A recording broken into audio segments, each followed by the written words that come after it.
आज की इस वीडियो में आपको किस प्रकार बीएलओ ऐप पर गणना प्रपत्र भरना है, उसको कैसे सबमिट करना है, इसके साथ ही मतदाताओं की विभिन्न श्रेणियों के बारे में और बीएलओ की कौन कौन सी श्रेणियां हैं और इसके अलावा कौन सी जो प्रोसेस वो सरल है, बीएलओ के पास कौन से डॉक्यूमेंट्स होने चाहिए, बेग जो ग्रुप्स बनाना है वो क्या है और नजरी नक्शा के बारे में विशेष जानकारी दी जाएगी। सभी को नमस्कार। जैसा कि आप देख सकते हैं कि निर्वाचन विभाग राजस्थान की तरफ से बूथ स्तरीय अधिकारी एवं पर्यवेक्षकों की क्षमता संवर्धन के लिए एक बहुत ही शानदार पीपीटी जारी की गई है, जिससे इनका कार्य निश्चित तौर पर आसान होगा। आप इस वीडियो को अंत तक देखें एवं ज़रूरी जानकारी प्राप्त करें। सबसे पहले जो महत्वपूर्ण बात है वो है कि भाई SIR जो विशेष गहन पुनरीक्षण स्पेशल इंटेंसिव रिवीजन वो 23 वर्ष पूर्व 2002 में हुआ था और अब 23 वर्ष बाद में 2025 में होने जा रहा है। इसके बाद में विशेष गहन जो पुनरीक्षण है उसमें जो मतदाता है उसके द्वारा कौन कौन सी इम्पोर्टेंट चीज़ें हैं जो उसके द्वारा भरी जानी होगी। तो मतदाता का नवीनतम रंगीन फ़ोटो, मतदाता की जन्मतिथि, आधार नंबर, वैकल्पिक मोबाइल नंबर, पिता या फिर कानूनी अभिभावक हैं उनका नाम और इपिक नंबर, माता का नाम, इपिक नंबर, जीवन साथी का नाम यदि एप्लीकेबल है तो इस तरह की ये जानकारियाँ भरी जानी। इसके अलावा देखिए इसमें क्या है, गणना प्रपत्र में प्रविष्टियाँ जैसे निर्वाचक का नाम, मतदाता पहचान पत्र संख्या, मतदाता का पुराना फोटो, पता, भाग संख्या और विधानसभा क्षेत्र का नाम पहले से ही छपा हुआ होगा, प्री पॉपुलेटेड होगा, जैसा कि आपको ये फोटो के अंदर दिख रहा है। अब बात करते हैं मतदाता की विभिन्न श्रेणियों के बारे में।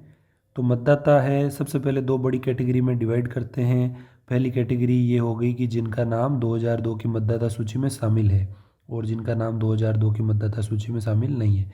जिनका शामिल है उनको केवल 2002 की मतदाता सूची का एक्सट्रैक्ट की आवश्यकता है। कहने का मतलब है जिस पृष्ठ पर उनका नाम है और अभी जैसे मैपिंग भी उसमें हो रही है BLO ऐप में। और जिनका नाम शामिल नहीं है तो उसमें ये 3 कैटेगरी आ गई जो कि पहले B, C और D से बताई गई थी।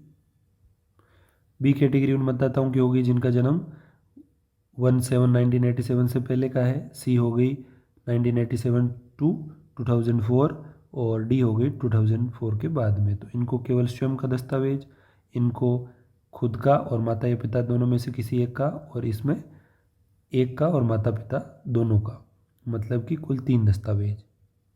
अब यहाँ पे नोट करके देखो, इम्पोर्टेंट बात लिखी गई है कि माता या पिता अथवा दोनों का नाम यदि 2002 की मतदाता सूची में है तो वांछित डॉक्यूमेंट के स्थान पर, यानी ये जो डॉक्यूमेंट आप लगा रहे हो इनकी जगह पर 2002 की मतदाता सूची का एक्सट्रैक्ट मान्य होगा। अब एक नज़र डाल लेते हैं राजस्थान में मतदाता विवरण की तरफ।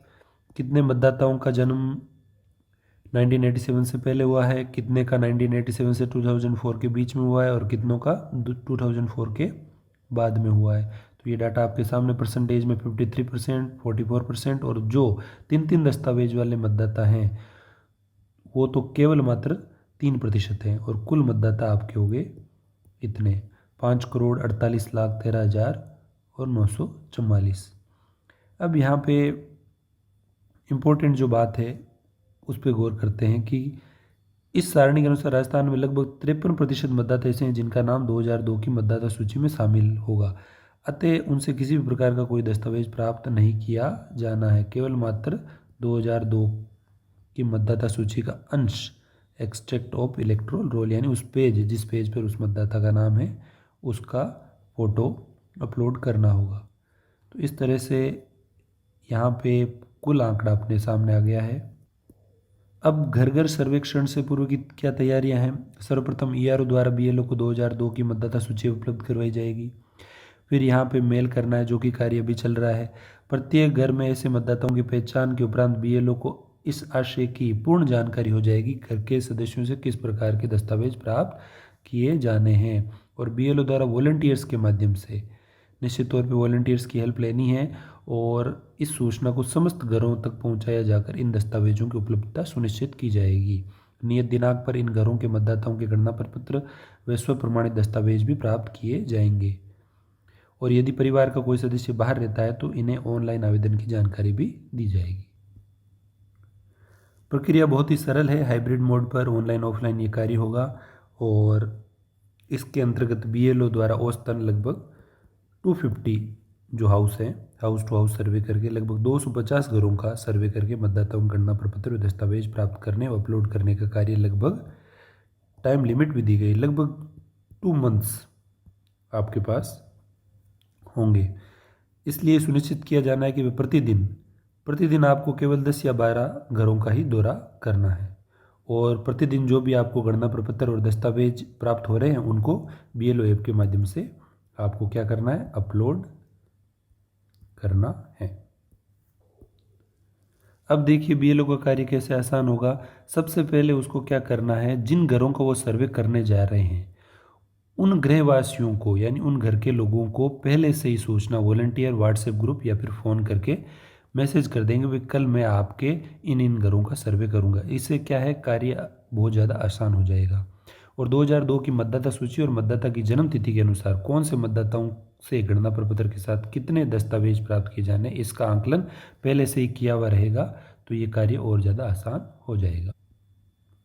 अब वॉलंटियर्स कौन कौन होंगे ये आपको पता है कि पूर्व नियोजित बीएलओ, आशा सहयोगिनी, आंगनवाड़ी कार्यकर्ता, एनएसएस एनसीसी के जो छात्र हैं, स्काउट गाइड, स्कूल और कॉलेज के ईएलसी मेंबर भी यहाँ पे हो सकते हैं। कहाँ पर बीएलओ की सहायता तो हेल्प डेस्क पर ये वॉलंटियर्स मौजूद रहेंगे और प्रशिक्षण वॉलंटियर्स का ईआरओ स्तर पर प्रशिक्षण करवाया जा चुका है और भी करवा दिया जाएगा। वॉलंटियर्स की जो भूमिका है वो मुख्य तौर पर जहां बीएलओ कार्यरत है अतः उनको उस क्षेत्र के मतदाताओं की जानकारी होगी। बीएलओ उनके माध्यम से मतदाताओं को पूर्व में ही सूचित कर दस्तावेजों की उपलब्धता और गणना प्रपत्र भरने में सहायता सुनिश्चित करेंगे।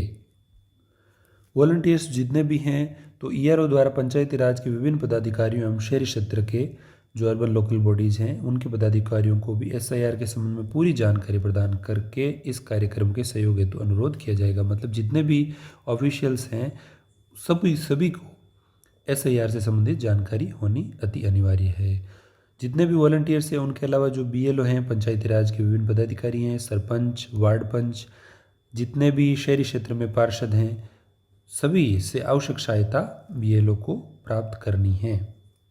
वॉलंटियर्स में कॉलेज व स्कूल ईएलसी सदस्य भी शामिल हैं। ये सदस्य मतदाताओं के ऑनलाइन माध्यम से फॉर्म भरने और दस्तावेज की उपलब्धता सुनिश्चित करने में बीएलओ की सहायता करेंगे। एक छोटी सी जानकारी इस बारे में कि जो एसआईआर है और एक जो एसएसआर है, इन दोनों में क्या डिफरेंस है। जो मेजर डिफरेंस आपको पता ही, ये एक संक्षिप्त पुनरीक्षण है और ये विशेष गहन पुनरीक्षण है। संक्षिप्त पुनरीक्षण नामावली के शोधन व अद्यतन करने की प्रक्रिया है, जबकि गहन पुनरीक्षण पूरी तरह से जांच होती है इसमें और पूरी तरह से मतदाता सूची सटीक, पारदर्शी और विश्वसनीय बनी रहे। ये 23 वर्ष बाद में होने जा रहा है और ये वर्ष में 4 बार होता है, जैसा कि आपको पता है। अब बीएलओ की श्रेणियों के बारे में जानकारी प्राप्त करते हैं। बीएलओ की श्रेणियां कौन कौन सी है। पूर्ववत स्थान पर ही नियोजित बीएलओ, तो एसआईआर संबंधित गहन प्रशिक्षण। नवीन स्थान पर नियोजित बीएलओ हैं तो नवीन क्षेत्र अनुकूलन में एसआईआर संबंधित गहन प्रशिक्षण। और पूर्णतः नवनियुक्त बीएलओ गहन प्रशिक्षण की आवश्यकता उनको रहेगी। तो बीएलओ के सामान्य कर्तव्य क्षेत्र के अनुकूलन व एसआईआर संबंधित गहन प्रशिक्षण के साथ लगातार हैंड होल्डिंग। कहने का मतलब है अलग अलग जो बीएलओ हैं उनको अलग अलग प्रकार की जानकारी होना अत्यधिक आवश्यक है। अब बात करते हैं बूथ स्तरीय एजेंट के बारे में। तो मान्यता प्राप्त जितने भी दल हैं, राजनीतिक दल हैं, उनके द्वारा बीएलए फर्स्ट 2 नियुक्त किए जाते हैं। बीएलए जो 2 है वो लगभग सभी विधानसभा क्षेत्र में नियोजित किए जा चुके हैं। उनका कार्य देखिए, गणना प्रपत्र 50 फॉर्म पर डे और क्लेम्स एंड ऑब्जेक्शन के दौरान भी 10 फॉर्म ऑलमोस्ट 6 और 8 पर डे के हिसाब से उनको जमा करवाने हैं। विशेष गहन पुनरीक्षण के दौरान जो बीएलओ हैं वो कौन कौन से दस्तावेज लेकर चलेंगे। सबसे पहले अपना पहचान पत्र, रजिस्टर और गणना प्रक्रिया के दौरान आवश्यक अन्य स्टेशनरी आइटम, प्रत्येक मौजूदा मतदाता के लिए आयोग द्वारा निर्धारित तिथि के अनुसार 2 प्रतियों में पूर्व मुद्रित विवरण के साथ में गणना प्रपत्र। और इस गणना प्रपत्र को दो दो प्रतियों में वितरण भी करना है जो भी मौजूदा मतदाता है उनको, और साथ में उसको भरने के लिए मार्गदर्शन भी करना। यदि बीएलओ को पता चलता है कि गणना के समय कोई घर बंद है तो गणना प्रपत्र उस घर के मुख्य द्वार के नीचे खिसकाना है, स्लिप इन। उससे दूरभाष पर बात करके उसको सूचित करना है कि बीएलओ ने गणना प्रपत्र घर में रख दिए हैं और वे भरे हुए प्रपत्र लेने के लिए कम से कम 3 बार आएगा। और इस स्थिति में नीचे दिए गए प्रारूप में बीएलओ को मतदाता के घर पर एक सूचना भी चिपकाई जानी है। अब कौन सा प्रारूप है, कौन सी सूचना, ये आपके सामने प्रारूप है। मैं बीएलओ का नाम यहाँ आ जाएगा, बूथ क्षेत्र आ जाएगा, वहाँ के बीएलओ में आपके निवास स्थान इतने दिनांक को आया था और मैंने निवास पर ताला लगे होने के कारण गणना प्रपत्र आपके घर में रख दिए हैं। मैं भरे हुए फॉर्म को लेने के लिए कम से कम 3 बार आपके घर आऊँगा। मैं भरे हुए गणना फॉर्म लेने के लिए अगली बार जो नेक्स्ट डेट है वो दिनांक को इतने समय पर आपके घर पर आऊँगा। आप मेरे मोबाइल नंबर यहाँ पे आप जो बीएलओ हैं वो अपने मोबाइल नंबर डाल दीजिए और इस तरह से ये पूरा चिपका दीजिए जिससे कि आपके जो मतदाता हैं वो आपसे संपर्क कर लें। और एक जो डाउट था वो यहाँ पर इस पीपीटी के माध्यम से क्लियर हो गया कि बीएलओ गणना प्रपत्र की एक प्रति आवश्यक दस्तावेजों के साथ अपने पास रखेगा और प्रपत्र की प्राप्ति की पावती के रूप में गणना प्रपत्र की दूसरी प्रति मतदाता के पास में रहेगी। प्रत्येक मतदाता को आवश्यक जानकारी और स्व सत्यापित दस्तावेजों के साथ गणना प्रपत्र स्व सत्यापित यानी सेल्फ अटेस्टेड, तो इस तरह से जमा कराना है। और बीएलओ प्रत्येक घर पर जाकर मतदाताओं से गणना प्रपत्र की भरी हुई प्रति एकत्र करे। अब विशेष गहन पुनरीक्षण में बीएलओ के क्या कर्तव्य हैं, क्या ड्यूटीज बीएलओ की है। तो यदि किसी मतदाता ने दस्तावेजों के साथ भरा हुआ फॉर्म ऑनलाइन अपलोड किया है तो बीएलओ मतदाता के घर जाकर ऐसे दस्तावेजों का सत्यापन करेगा। बीएलओ इन फॉर्मों और संलग्न दस्तावेजों को BLO ECI net mobile application के माध्यम से अपलोड करेगा। जो फॉर्म्स हैं और जो दस्तावेज हैं उनको बीएलओ अपने ऐप के माध्यम से अपलोड करेगा। इसके बाद बीएलओ सभी एकत्रित गणना फॉर्मों को अपने दस्तावेजों के साथ संबंधित ईआरओ एईआरओ को रिकॉर्ड के लिए जमा कराएगा। बीएलओ प्राप्त प्रत्येक गणना फॉर्म पर सिफारिशें देगा। अब देखिए यहाँ पे एक महत्वपूर्ण सूचना कि बीएलओ जो है मतदाताओं को ये भी सूचित करेंगे कि पहले से भरे हुए जो गणना प्रपत्र है आप उनको डाउनलोड कर सकते हैं, भरे हुए प्रपत्र और दस्तावेज ऑनलाइन भी अपलोड कर सकते हैं। तो ये जो लिंक है, एक क्यूआर कोड और ये जो वेबसाइट, इसके माध्यम से आप इन्यूमरेशन फॉर्म डाउनलोड कर सकते हैं, साथ ही साथ अपलोड भी कर सकते हैं। अब प्रचार प्रसार के लिए क्या क्या आवश्यक माध्यम, ईएलसी के जो स्टूडेंट्स हैं, सोशल मीडिया है और सोशल गतिविधियाँ, जैसा कि अभी इस वीडियो के माध्यम से भी एक तरह से प्रचार प्रसार ही किया जा रहा है, तो इसको आप अपने संबंधित व्हाट्सएप ग्रुप्स में भी शेयर कर दीजिएगा। ऑनलाइन गणना प्रपत्र कैसे सबमिट करना है, इस चीज़ का विशेष ध्यान रखें। नीचे दिए गए जो क्यूआर कोड है, एक तो ये और एक ये साइट, इस पर जाना है। Fill enumeration form online button पर क्लिक करना है। लॉगिन करने के लिए अपना मोबाइल नंबर या वोटर आईडी दोनों में से कोई एक दर्ज करना है और ओटीपी प्राप्त करना है। फॉर्म में अपना नाम, जन्मतिथि, अन्य विवरण जैसा कि फॉर्म बता रहा है वैसा वैसा भरना है। एक सादा सफ़ेद कागज़ लेना है, उस पर अपना हस्ताक्षर करना है। बाएं हाथ का अंगूठा या लगाना है या फिर साइन, दोनों में से कोई एक। जो सिग्नेचर नहीं कर सकते हैं वो लेफ्ट हैंड थंब इम्प्रेशन उनको यूज करना है। स्क्रीन पर दिखाए गए घोषणा पत्र को ध्यान से पढ़ना है और पुष्टि करने के लिए चेक बॉक्स पर क्लिक करना है। वहाँ पे एक जो अब आप फॉर्म भरोगे उसमें एक जो घोषणा पत्र डिक्लेरेशन फॉर्म भी होगा, उसमें आप राइट बटन पे क्लिक करना है। उसके बाद में प्रीव्यू में सभी जानकारी जांच कर लेनी है कि मैंने सही भरा है या नहीं भरा। फिर अगर सही है तो सबमिट इन्यूमरेशन फॉर्म पर क्लिक करना है। फॉर्म सफलतापूर्वक सबमिट होने पर आपके मोबाइल पर एक पुष्टिकरण मैसेज भी आएगा। अब इस मैसेज में जो एसएमएस में जो आया है उसमें भेजे गए लिंक पर आपको क्लिक करना है और अपनी फ़ोटो तथा दस्तावेज अपलोड करने हैं। आवश्यक दस्तावेजों की स्पष्ट फ़ोटो अपने मोबाइल फ़ोन से लेनी है और अपलोड करनी है। एक बार जब आप अपनी फ़ोटो और दस्तावेज अपलोड कर लेते हैं वे सुरक्षित रूप से हो जाएंगे और आपके फॉर्म के साथ सफलतापूर्वक सबमिट भी हो जाएंगे। आप अपनी आवेदन की स्थिति और सबमिट किए गए विवरण को कभी भी ऑनलाइन, जैसा कि इससे पूर्व वाले वीडियो में बताया गया है कि इस साइट के माध्यम से चेक कर सकते हैं। तो जैसे आप फॉर्म 6, 7, 8 भरा करते थे उसी प्रक्रिया, लगभग वही प्रक्रिया ये इन्यूमरेशन फॉर्म के लिए भी आपको अपनानी है। दस्तावेज जमा कराने के लिए क्या निर्देश हैं? कृपया अपने आवेदन के साथ में सभी आवश्यक दस्तावेज जो हैं जैसे पहचान प्रमाण, पते का प्रमाण, ये अपलोड करना है। इससे निर्वाचक पंजीकरण अधिकारी जो ERO है उनको आपके विवरणों को सत्यापित करने और आपका अनुरोध जल्दी प्रोसेस करने में मदद मिलेगी। सुनिश्चित करें कि दस्तावेजों की फ़ोटो स्पष्ट और पढ़ने होगी, ये विशेष बात है, वरना फॉर्म रिजेक्ट होने के चांसेज रहेंगे। तो फ़ोटो जो भी अपलोड करनी है बिल्कुल स्पष्ट और पढ़ने योग्य अपलोड करनी है। आप इनकी तस्वीर अपने मोबाइल फ़ोन से भी ले सकते हैं। गणना प्रपत्र में पूर्व से मुद्रित सूचना केवल ये प्रशिक्षण के उद्देश्य से, आपको बताने के उद्देश्य से ऐसा आया कि पुरानी फ़ोटो इस प्रकार आएगी, नवीन फ़ोटो आपको अपलोड करनी है, उसमें ऑफलाइन फॉर्म में चिपका के फिर उसको अपलोड करना है। वास्तव में जो गणना प्रपत्र है वो आयोग के द्वारा प्राप्त होंगे। इससे पुराने जो वीडियो बना है तो गणना प्रपत्र कैसे प्रिंट किया जाता है, डाउनलोड कैसे करना है, उसके बारे में जानकारी दी गई है। और गणना प्रपत्र में ये एंट्री जो है वो मतदाता द्वारा भरी जानी है। अब हालांकि आधार नंबर वैकल्पिक है, लेकिन कोशिश हमारी यही रहनी चाहिए कि आधार नंबर भी हम भरवाएं, ताकि जितने ज़्यादा यहाँ पे ऑथेंटिक एंट्रीज होगी उतना ही जो फॉर्म है वो सही तरीके से वेरीफाई हो पाएगा। अब मतदाता की घोषणा है जो कि निश्चित तौर पर फॉर्म में प्रिंट होगी, तो ये घोषणा प्रत्येक मतदाता को करनी है कि भाई वो 18 वर्ष की आयु पार कर चुका है, तो ये आपको जानकारी है इस बारे में। और जो दस्तावेज हैं एक बार आप अपने स्क्रीन पर देख लीजिए, ये मुख्य मुख्य दस्तावेज, इनमें से कोई भी एक वांछित दस्तावेज मतदाता को लगाना होगा यदि उसका नाम 2002 की मतदाता सूची में नहीं है।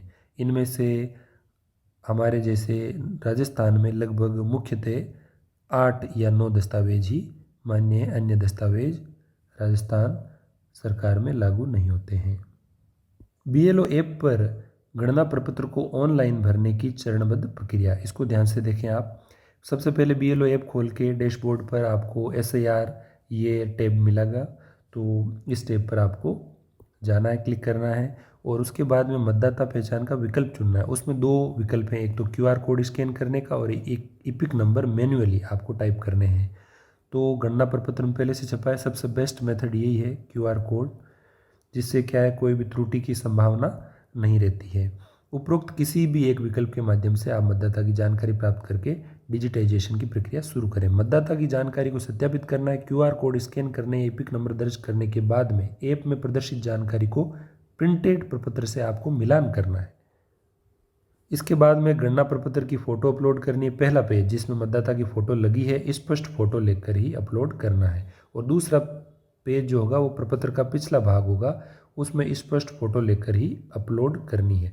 मतलब आपको फर्स्ट पेज और जो लास्ट पेज है, जो सेकंड दूसरा पेज है, उनकी जो फ़ोटो खींचोगे आप वो बिल्कुल स्पष्ट खींचनी है।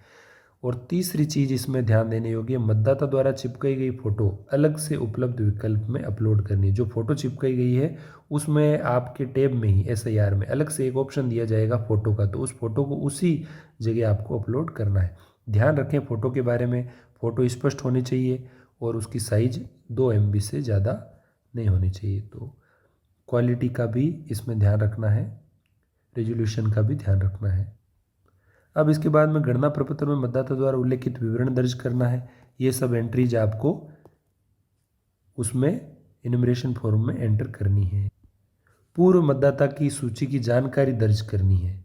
रेडियो बटन में से एक विकल्प चुनना है। मतदाता का नाम राजस्थान की मतदाता सूची में दर्ज है तो इस विकल्प को चुने, नेक्स्ट बटन पर क्लिक करना है यदि दर्ज है तो। अब देखिए यहाँ पे ये महत्वपूर्ण सूचना है कि यदि किसी मतदाता का नाम 2002 की सूची में दर्ज है या उसके पेरेंट्स का नाम दर्ज है तो इस विकल्प को आपको चुनना है। पुरानी विधानसभा संख्या, भाग संख्या, क्रम संख्या दर्ज करनी है। मतदाता सूची के जिस पृष्ठ में मतदाता का विवरण दर्ज है उसकी फ़ोटो लेकर अपलोड करना है। इसके बाद रिकमेंडेड बटन पर क्लिक करना है।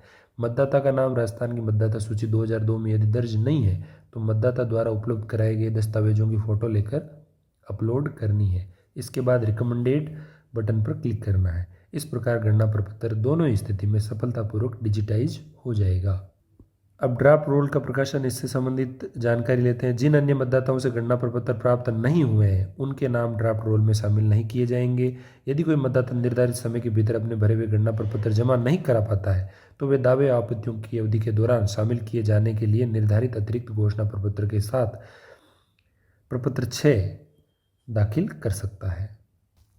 ड्राफ्ट रोल का प्रकाशन ईआरओ उन सभी मतदाताओं को शामिल करते हुए ड्राफ्ट निर्वाचक नामावली तैयार करेगा जिनके गणना प्रपत्र मतदाताओं से प्राप्त हो गए हैं। प्राप्त गणना प्रपत्रों पर निर्णय दावे और आपत्ति अवधि के दौरान ड्राफ्ट प्रकाशन के बाद लिया जाएगा। इसके बाद में ईआरओ एईआरओ संदिग्ध पात्रता वाले जो मामले हैं उनकी पहचान करने के लिए गणना प्रपत्र प्राप्त होते ही उनकी जांच शुरू कर देंगे। जो फ्लैग्ड वोटर्स हैं, न्यायपालिका के सदस्यों, जनप्रतिनिधि, घोषित पदों के धारकों और कला संस्कृति, पत्रकारिता, खेल, जितने भी फ्लैग्ड वोटर्स हैं उनको ड्राफ्ट मतदाता सूची में शामिल किया जाना है। इन सभी से बीएलओ स्वयं व्यक्तिगत रूप से गणना प्रपत्र भरवाए जाने एवं आवश्यक दस्तावेज प्राप्त करना सुनिश्चित करेंगे। अब दावे और आपत्तियों की अवधि क्या रहेगी? निर्वाचक नामावलियों के प्रारूप के प्रकाशन के बाद ईआरओ एईआरओ आरपी एक्ट 1950 की धारा 16-19 के तहत निर्धारित निर्वाचकों की योग्यता के अनुसार प्रस्तावित निर्वाचकों की पात्रता की जांच करेंगे और ड्राफ्ट सूची में शामिल संबंधित व्यक्तियों को जिनका नाम ड्राफ्ट सूची में शामिल है जांच किए बिना और उचित अवसर दिए बिना ड्राफ्ट सूची से किसी भी प्रविष्टि को नहीं हटाएगा। जो ईआरओ एईआरओ दोनों हैं प्रस्तुत दस्तावेजों और फील्ड रिपोर्ट के आधार पर स्वयं को संतुष्ट करेंगे।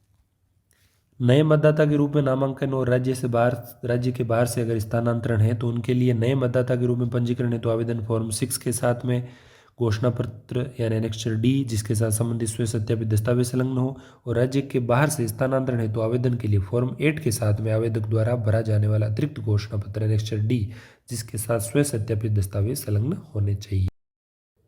बीएलओ के लिए जो अन्य इम्पोर्टेंट जानकारी है वो ये है कि बूथ अवेयरनेस ग्रुप्स जो है, बूथ जागरूकता ग्रुप इनको बोलेंगे BAG बैग, ये बीएलओ द्वारा गठित एक टीम है जो बूथ की मतदाता सूची का शुद्धिकरण और प्रमाणीकरण करने, मतदाताओं के बीच नैतिक मतदान का संदेश फैलाने, चुनावी कदाचार को रोकने और मतदाता भागीदारी बढ़ाने के लिए कार्य करती है। यानी एक टीम बनानी है बीएलओ को। अब इस टीम के सदस्य कौन होंगे? बूथ स्तर के सरकारी पदाधिकारी, अर्ध सरकारी कार्मिक, स्थानीय निकायों के प्रतिनिधि, BLA booth level agents, booth क्षेत्र के जितने भी स्कूल और कॉलेजों के जो प्रमुख हैं, PEO हैं, जो प्रतिनिधि हैं, NSS, NYK स्वयंसेवक वॉलंटियर्स जो हैं, स्थानीय CSO NGO के सदस्य, और ये सुनिश्चित किया जाएगा कि BLA के अलावा यानी बूथ लेवल एजेंट के अलावा अन्य सदस्य किसी भी राजनीतिक दल से संबंधित ना हो। तो इस तरह से बैग का गठन बीएलओ को करना है, बूथ अवेयरनेस ग्रुप, जिनमें इन सदस्यों को शामिल किया जा सकता है। विशेष बात है कि बूथ लेवल एजेंट के अलावा कोई भी राजनीतिक दल से संबंधित नहीं होना चाहिए। बूथ अवेयरनेस ग्रुप में जो बैग हैं उसमें बूथ क्षेत्र में मतदाता सूची पुनरीक्षण कार्य में बीएलओ को सहयोग प्रदान करना है। इसका कार्य क्या है? बूथ अवेयरनेस ग्रुप क्या करेगा? तो पहली चीज़ ये है। दूसरी चीज़ है मतदाता सूची का शुद्धिकरण प्रमाणीकरण हेतु बीएलओ को आवश्यक सूचनाएं और दस्तावेज उपलब्ध करवाने में सहयोग करना, और बूथ क्षेत्र के वृद्ध, दिव्यांगजन, बीमार, घुमंतु, पिछड़ी व कमजोर जनजाति आदि के मतदाताओं को पुनरीक्षण कार्यक्रम में गणना प्रपत्र भरने व आवश्यक दस्तावेज हेतु सहयोग प्रदान करना है। बात करते हैं नजरी नक्शा के बारे में। तो नजरी नक्शा क्या है? स्थानीय प्राधिकारियों द्वारा निर्दिष्ट मकान संख्या उपयोग में लाई जाएगी। यदि स्थानीय प्राधिकारियों द्वारा मकान संख्या निर्दिष्ट नहीं की गई तो बीएलओ द्वारा उत्तर पश्चिम से दक्षिण पूर्व की ओर यानी नॉर्थ वेस्ट से साउथ ईस्ट की तरफ इस तरह से मकान संख्या निर्दिष्ट की जाएगी। प्रत्येक मकान को एक संख्या दी जानी है। बीएलओ को मकानों को सही क्रम में संख्या देने के लिए क्षेत्र की पूरी जानकारी इकट्ठी करनी चाहिए। यदि नए खंड बनाने की आवश्यकता है तो बीएलओ को आवश्यक कार्रवाई करने के लिए ईआरओ को सूचित किया जाना जरूरी है, यानी सूचित करना चाहिए। यह है देखिए नजरी मैप, नॉर्थ वेस्ट से साउथ ईस्ट की तरफ मकान नंबर 1, 2, 3, 4, 5, 6, 7, 8, 9 इस प्रकार से एक मैप तैयार कर लिया जाए। पतों का मानकीकरण यानी जो एड्रेसेज हैं उनको स्टैंडर्डाइजेशन, स्टैंडर्डाइजेशन ऑफ एड्रेसेज यानी पतों का मानकीकरण। जो एड्रेस है मतदाताओं के मकान संख्या और भवन की मंजिल संख्या के अनुसार क्रम में मतदाता सूची में व्यवस्थित किया जाएगा। मतदाताओं के पते को मानकीकृत करने के लिए अगली स्लाइड में दर्शाए गए क्षेत्रों को मतदाता सूची तैयार करते समय बनाए रखा जाएगा। स्टैंडर्डाइजेशन ऑफ एड्रेसेज SIR में किस प्रकार से करना है? मकान संख्या, फ्लैट संख्या, दरवाजा संख्या, मकान का नाम यदि उपलब्ध है तो मंजिल संख्या, ये केवल बहुमंजिला मल्टी जो फ्लोर वाली बिल्डिंग्स हैं उनके लिए ही एप्लीकेबल है। भवन संख्या, ब्लॉक संख्या, टावर संख्या, भवन का नाम यदि उपलब्ध है तो अपार्टमेंट संख्या, विंग और वार्ड संख्या। इस तरह से आपको मानकीकृत करना है। पतों का मानकीकरण करने के लिए जहां पंचायत नगरपालिका प्राधिकारियों द्वारा दिया गया मकान क्रमांक उपलब्ध नहीं है वहां नामावली में काल्पनिक क्रमांक दिया जाएगा। ऐसे मामलों में यह अनिवार्य रूप से दर्शाया जाएगा कि मकान क्रमांक काल्पनिक है यानी इमेजिनरी है। स्टार से चिन्हित फील्ड का मतदाता विवरण में अनिवार्य रूप से उल्लेख किया जाना चाहिए, जबकि शेष फील्ड को वैकल्पिक फील्ड के रूप में लिया जा सकता है और जहाँ आवश्यक हो जैसे शहरी क्षेत्रों में शामिल किया जा सकता है। अनिवार्य पता फील्ड का उल्लेख मतदाता सूची में किया जाएगा और यह मतदाता के EPIC में दर्शाए अनुसार ही होगा। जैसे यहाँ उदाहरण के तौर पर निम्बाड़े क्षेत्र का भाग संख्या 3 का यहाँ पे मैप दिया गया। कितना आसान तरीका है इसमें। ये यहाँ पे क्या क्या चीज़ें हैं, स्कूल का नाम, अटल सेवा केंद्र यहाँ पे है, यहाँ स्कूल, मिनी आंगनवाड़ी भी यहाँ पे है, नई आबादी यहाँ बसे भी है, इंदिरा कॉलोनी यहाँ है। मतलब पूरा के पूरा मैप के आधार पर नजरी नक्शा तैयार किया गया। बहुत बहुत धन्यवाद आप सभी को। होपफुली आपको सारी इम्पोर्टेंट इन्फॉर्मेशन इसके माध्यम से मिल गई है।